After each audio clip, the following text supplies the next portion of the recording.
Boa noite, terceira série, professor Luiz Carlos. Na aula de hoje quero trabalhar com vocês o assunto de estatística. Estatística é considerada uma ciência responsável pela coleta, organização e interpretação de dados. Então, primeiro eu elaboro uma pesquisa, coleto informações, organizo esses dados em forma de tabela para poder fazer uma interpretação e uma análise, normalmente em forma de gráfico. A atividade foi proposta para vocês na aula passada, que era a resolução e montagem de uma tabela de distribuição de frequência. Então vamos lá. Utilizando os dados de uma pesquisa realizada com alunos sobre idade, altura e peso, elabore no caderno a tabela de distribuição de frequência de variável peso em quilogramas. Uma observação que foi colocada na atividade. Peso é uma variável quantitativa contínua. Só lembrando, né? Variável é o que eu pesquiso em uma atividade de estatística. É uma constante que eu não sei qual é, por isso o nome variável. Ela pode ser qualitativa ou quantitativa. Qualidade, qualitativa, qualidade. Quantitativa, quantidade. Números. A variável quantitativa pode ser discreta ou contínua. A discreta com números inteiros e a contínua com números decimais. Só uma revisãozinha, então, sobre tipos de variáveis. Vamos lá. A nossa pesquisa tinha um rol de 20 alunos que foram entrevistados em relação à idade, peso e altura. Já utilizamos a informação de idade e de altura. Faltou o estudo do peso dos alunos entrevistados. Notem que eu tenho 20 indivíduos que foram pesquisados e ele tem em cada um essa informação. Alberto, 14 anos, 49 quilos, 1,73 m. Então, em todos eles eu vou ter aqui a informação 49, 53, 51, 44, 48 quilos.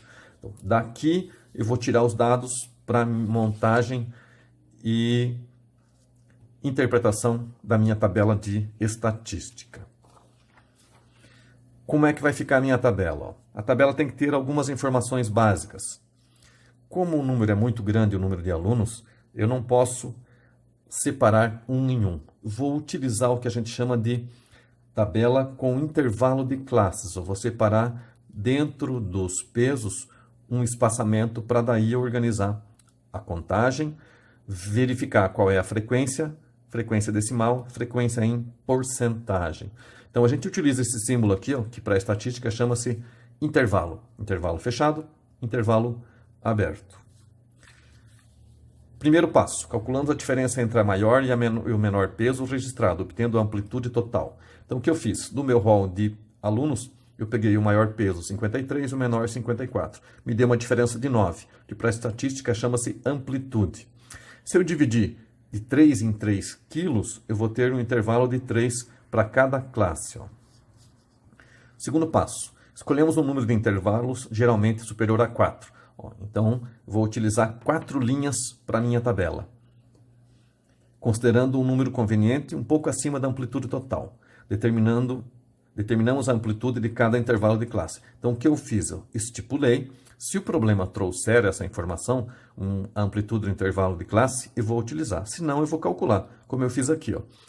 Vou ter que fazer uma linha a mais para fechar 4 linhas, porque senão eu vou ter o último peso no intervalo aberto. Não tem sentido se eu estou utilizando uma linguagem de estatística.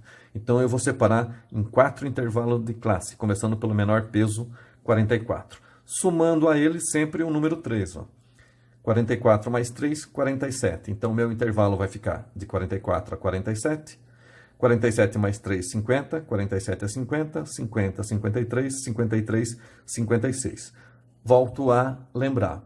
Se o problema disser qual é o limite inferior, o menor peso, e o limite superior, o maior peso, dentro da minha pesquisa, e a amplitude no meu intervalo de classe, é a informação que eu vou usar. Se não, eu vou montar a minha tabela seguindo essa linha de raciocínio. No nosso caso, então, eu vou começar com 44, que é o menor peso. 44 até 47. Depois, segunda linha, 47 a 50. 50 a 53. 50 a 53. 53 a 56. 53 quilos a 56 quilos. Então, a minha tabela ficou separada em intervalos de classe de amplitude 3. Ou seja, subiu de 3 em 3. O que eu vou fazer na sequência? Ó. Efetuamos a contagem dos alunos por peso do rol dos dados da pesquisa. Então, aqui estão os números que eu tirei da minha tabela de pesquisa. Ó. Eu fui lá na minha tabela de pesquisa e peguei todos os dados que eu tinha. Número 49, 53, 51, 44, todos os valores que eu tinha, eu separei e coloquei aqui. Ó. São 20 os alunos entrevistados. 49, 53, 51, assim por diante. Na sequência, o que eu faço? Para facilitar o meu trabalho, eu organizo os dados em ordem crescente. Ó. Eu separo os números em ordem crescente. Primeiro número, 44, está aqui. 46, está aqui. 46,5 apareceu duas vezes. Não tem problema. São dois alunos com peso 46,5. Vou contar eles duas vezes. Ó. 49 apareceram 4 vezes. Vou tirar todos os valores com 49. No total, depois que eu agrupar os dados em ordem crescente, eles têm que fechar 20, que é o número de alunos da minha pesquisa. Na sequência, o que eu vou fazer? Eu vou fazer a contagem dos alunos no meu intervalo. Ó. Notem que entre 44 e 47, eu vou procurar no rol dos alunos que eu tenho. 44 eu tenho até 47, 1, 2, 3, 4.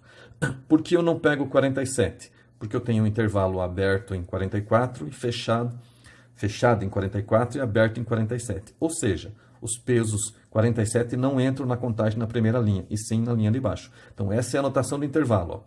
De 44 até 46,9. O 47 entra para a contagem de baixo. O 50 também não entra para essa contagem. O 50 vai contar para a contagem de baixo. E assim sucessivamente. Ó. Fechado no 50, 50 entra. Aberto em 53, peso 53 não entra. 53 entra, 56 não entra. Então, a contagem para o primeiro intervalo, ó, de 44 a 46,9. Por quê? Porque é fechado e aberto. 1, 2, 3, 4. 1, 2, 3, 4 alunos. Depois, entre 47 e 50. 1, 2, 3, 4, 5, 6, 7, 8 alunos. 1, 2, 3, 4, 5, 6, 7, 8 alunos. Entre 50 e 53. Notem que 53 não entra porque é intervalo aberto em 53. 1, 2, 3, 4, 5, 6, 7 alunos.